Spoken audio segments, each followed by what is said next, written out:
Oh, hello there. Yes, well, I spent yesterday thinking it was Friday, and I was wrong, so I feel slightly cheated today. Anyway, I was going to do a piece today about the Daily Telegraph's attitude to anti Semitism, but luckily I was rescued, and you were rescued from that, by the delightful James Esses, who's been doing his usual sort of I'm basically unemployed thing and has managed to find something to be very cross about that he has no business being cross about whatsoever, which is the internal magazine JLP of Waitrose partners, about 80,000 of them.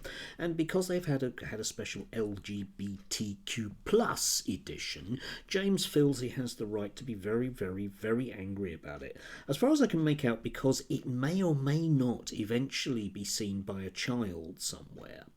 If you were to sign up a whole bunch of 3-year-olds to Twitter and force them to have a look at James's post, I think you could argue that that was a bit of a safeguarding issue.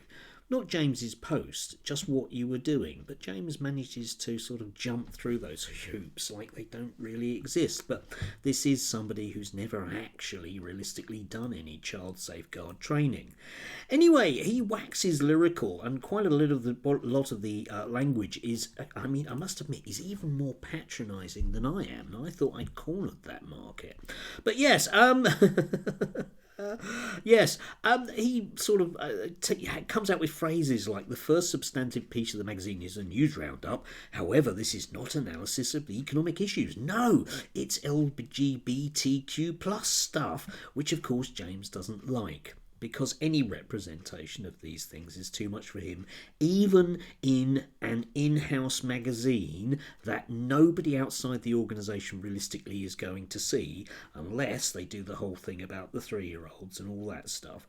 Absolutely farcical. Phrases like, the writing then takes a dangerous turn. Yes, because he loves to use adjectives like that, like sinister, dangerous, saddening, yes, patronising, dismissive, pressurising, all of those kind of words. In particular, simply because it has advice for parents who may be raising a trans or non-binary child. He feels he has the right to just criticise all of it. We must bear in mind that this is a man who is effectively unemployed and has no formal training in anything whatsoever. Okay? Now,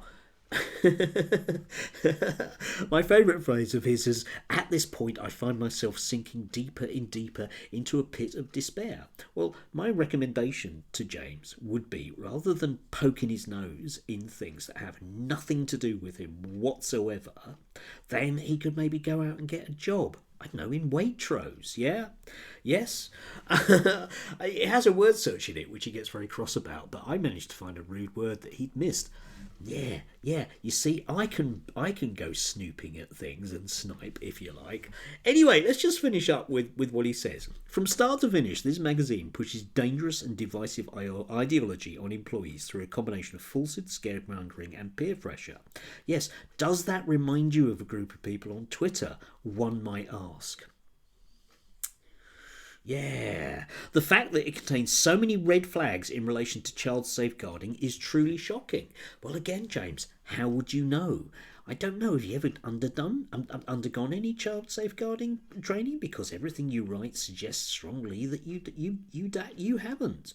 You didn't actually manage to finish the course, did you, mate? Anyway, JLP claim they are all about inclusion and making everyone feel comfortable. Yes, it's an in-house magazine, for LGBTQ plus things, James. You don't work for Waitrose. You don't fall under that category. And personally, I go to a very, very large Waitrose in Cambridge, and it strikes me that there are quite a lot of people there who do look like they are not heterosexual in one way or another, at best, right?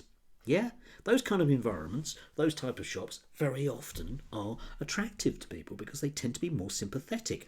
There's a word you don't seem to understand. Sympathetic to their employees. Yes, I've spoken to a number of employees there who feel anything but included with this rhetoric being shoved down their throats.